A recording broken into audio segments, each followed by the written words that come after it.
안녕하세요. 경제적 자유를 꿈꾸는 삼전 장기 투자라는 삼전불패입니다. 삼전불패 가족 여러분, 간밤에 잠은 잘 주무셨나요? 오늘은 2012년 3월 12일 주말 토요일 아침 하루가 시작되었습니다. 오늘도 여김없이 새벽부터 우리 삼전불패 가족분들에게 삼성전자 소식으로 아침 인사 드립니다.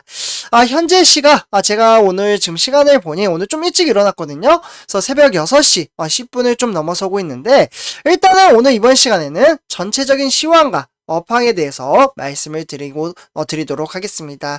그래서 일단은 본론으로 들어가기 앞서 구독과 좋아요 한 번씩 부탁드리고요. 그리고 댓글로 간단한 출첵 또는 간단한 코멘트를 작성해 주신다면 저에게는 정말 큰 힘이 됩니다. 같이 이제 소통의 장을 좀 만들고 싶고요. 그래서 오늘 이제 저 같은 경우에는 이제 선주표점들 제가 이제 대학생 시절에 제가 좀 자취를 좀 했었습니다. 이때 이제 혼자 살면서 친하게 지냈던 형이 있는데, 사실 대학 시절에 이제 같이 공부도 하고 같이 밥도 먹고 그러면서 지냈던 형이 오늘 결혼을 합니다. 그래서 좀 이제 결혼식에 좀 이제 갔다 올 예정이고요. 그래서 오늘 이제 오후 2시쯤에 이제 결혼을 한다고 하니 좀 이제 그 전에 갔다 올 예정이 있습니다. 그래서 일단은 제가 12시, 한 12시 한 반? 요쯤에 제가 삼성전자 배당금, 이 배당금에 대한 소식을 좀 전해드리도록 하겠습니다. 이제 1분기 배당금 지급에 대한 여건이 얼마 남지 않았기 때문에 우리에게는 정말 쏠쏠한 특별 보너스이기도 한다라고 볼 수가 있겠습니다. 그래서 이 부분은 우리 삼전불패 가족분들이 잘 챙기셔야 한다라고 말씀을 드릴 수가 있겠고요. 그러니까 쉽게 좀 말씀을 드리면 2011년 12월 달이죠. 그러니까 작년 12월 달에 대한 4분기, 그러니까 요 배당금에 대한 지급에 대한 일정과, 그리고 2022년 현재 1분기가 지나가고 있는데 이에 따른 배당금에 대한 부분에 대해서 세부적으로 설명을 드리도록 하겠습니다. 근데 이미 이제 제가 이제 몇 번 설명을 드렸기 때문에 많은 분들이 아실 거라고는 생각이 듭니다. 그래도 시간이 얼마 남지 않았기 때문에 지속적으로 제가 우리 삼전불패 가족분들을 좀 챙겨드리고 싶어서 이렇게 좀 말씀을 드리고요. 그리고 오늘 이번 시간에는 선주표자분들 조금 예민한 이야기일 수도 있습니다. 왜냐하면 이제 새롭게 제20대 대통령이죠. 대통령으로 당선된 윤석열 당선자라고 제가 좀 표현을 할게요. 그래서 아직 취임식을 안 했기 때문에, 그래서 윤석열 당선자가 과연 우리가 투자하고 있는 삼성전자에 대한 부분에 있어서 어떠한 시점으로 바라보고 있고, 그리고 반도체 시장을 어떻게 영향을 줄 수 있는지에 대한 부분을 말씀을 드리도록 하겠습니다. 아마 제가 조금 우려하는 부분은 우리 삼전불패 가족분들 중에서 윤석열 요 당선자에 대해서 좀 지지하시는 분들도 계실 거고, 또는 지지하지 않는 분들도 계실 겁니다. 그래서 제가 그렇기 때문에 조금은 예민하다라고 말씀을 드리고요. 이번에 대통령이 될 사람이 이제 삼성전자를 바라보는 시점 정도는 그래도 어느 정도 조금 아시면은 도움이 될 거라고 생각이 들기 때문에 조심스럽게 준비를 했으니까요. 그냥 참고 정도로만 받아주시면 감사하겠습니다. 참고로 저는 우리 삼전불패 가족분들, 저는 이제 중립적인 입장에서 여당과 야당에 치우치지 않고 말씀드린다는 부분 참고해 주시면 감사하겠습니다. 그래서 지금 이제 화면에 보시다시피 이제 문구를 보시면요, 이제 윤석열 당선 달라지는 산업 정책이라고 해서 무려 50조를 투자해 K 반도체를 키워 나가겠다라고 좀 이야기를 했습니다. 그러니까 윤석열 당선인은 후보 시절, 그러니까 반도체 육성 의지를 드러낸 바가 있는데요. 그렇다 보니 이제 정책에 대한 관심도 상당히 좀 커지고 있다라고 볼 수가 있겠습니다. 그래서 저는 삼성전자 입장에서 말씀을 드리는 거예요, 선주표자분들. 그래서 윤석열 당선자인 평소 반도체를 국가 안보 차원에서 접근해야 한다라고 평상시에 좀 강조를 해왔거든요. 그렇기 때문에 이 반도체, 앞으로 이제 4차 산업시대에서 정말 중요한 산업군이잖아요. 그래서 이 반도체가 우리나라를 먹여 살렸다라며, 지금은 국제 경쟁이 너무 치열하고 중국이 우리 반도체를 따라오려고 연구자들을 우리나라의 수십 배를 확보하고 있다라고 이야기를 했었습니다. 그렇기 때문에 윤석열 당선자인 반도체 정책 중 핵심 전략은 반도체 미래 도시이다, 이렇게 좀 이야기를 했는데요. 그러다 보니 전국의 반도체 거점을 세워서 산업 발전 속도를 높여 나가겠다라는 전략 구상을 했다라고 볼 수가 있겠습니다. 그렇기 때문에 지금 이러한 속도가 이제 빨라짐에 따라 우선 삼성전자는 경기도 평택과 그리고 SK 하이닉스가 있는 경기의 용인과 이천이죠. 요 중심으로 반도체 클러스터를 좀 조성을 할 것으로 좀 보여지고 있고요. 그에 따라서 삼성전자는 경기도 평택에 세계 최대 규모의 반도체 공장을 운영 중에 있습니다. 그래서 제가 이제 방송에서도 몇 번 말씀드렸다시피 지금 우리가 투자하고 있는 삼성전자 제 평택에 정말 거대하게 공장을 짓고 있잖아요. 이 공장이 P3 공장이라고 합니다. P3 공장을 좀 가동시킬 것으로 예정이 되어 있으며 이에 따라서 P4, 그러니까 네 번째 공장이 되겠죠. P4 라인의 경우 인프라 투자를 진행 중에 있습니다. 그렇기 때문에 윤석열 당선인 최근 떠오르는 자동차, 반도체 공급난을 해결하기 위해서 지금 이제 강주 지역 요 부분도 조금 예민한 부분이긴 한데요.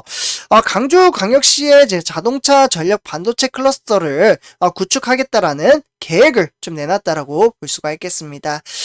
그래서 해당 지역은 현 정부의 전기차, 미래차, 거점의 육성 정책에 이에 따라서 산업이 갖춰질 것으로 좀 이제 보여지고요. 그렇기 때문에 결국에는 이제 실리콘 카바이드라고 해서요, SiC라고 하는데 요 SiC 기반의 자동차 전력 반도체는 전기차 채택률이 현재 무려 30%이지만 2025년 그러니까 지금으로부터 딱 3년 후에 그러니까 2년 정도 좀 지나죠. 그때 되면은 60%, 무려 60% 늘어날 것으로 전망하고 있습니다. 그러니까 확대가 된다라고 보시면 좋겠죠. 그렇기 때문에 반도체는 일반 이제 실리콘 반도체 대비 주행 거리를 대략적으로 5%에서 10% 정도 늘릴 수 있다라고 볼 수가 있겠는데요. 그러다 보니 이제 윤석열 당선인은 이 반도체 사업에 대한 활성화를 위한 이제 민간 협동, 그러니까 반도체 기금인 이제 코마테크 펀드라고 하는데요. 이 부분을 좀 조성할 것으로 예정이 되어 있습니다. 그렇기 때문에 애초에 사실 유승민 국민의힘의 대선 경선 후보의 공약이었지만, 윤석열 당선인이 흡수를 했다라고 보시면 좋을 것 같고요. 사실 공약에 있어서 이렇게 좀 진행을 해준다면 삼성전자 입장에서는 저는 매우 메리트가 강하다라고 생각을 합니다. 이 부분도 사람마다 또 생각이 다 다르겠죠.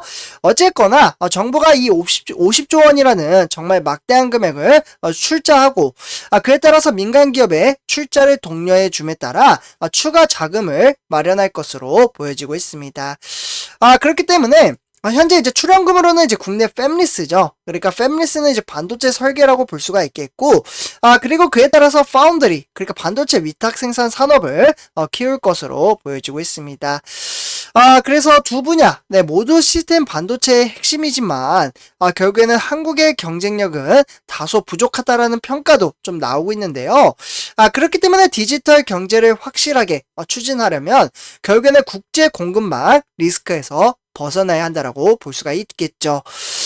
그렇기 때문에 선조표 여러분들, 결국에는 정부 산업에 대한 육성에서 가장 중요한 것은 세계 지원으로 투자를 활성화하는 거라고 말씀을 드릴 수가 있겠는데요.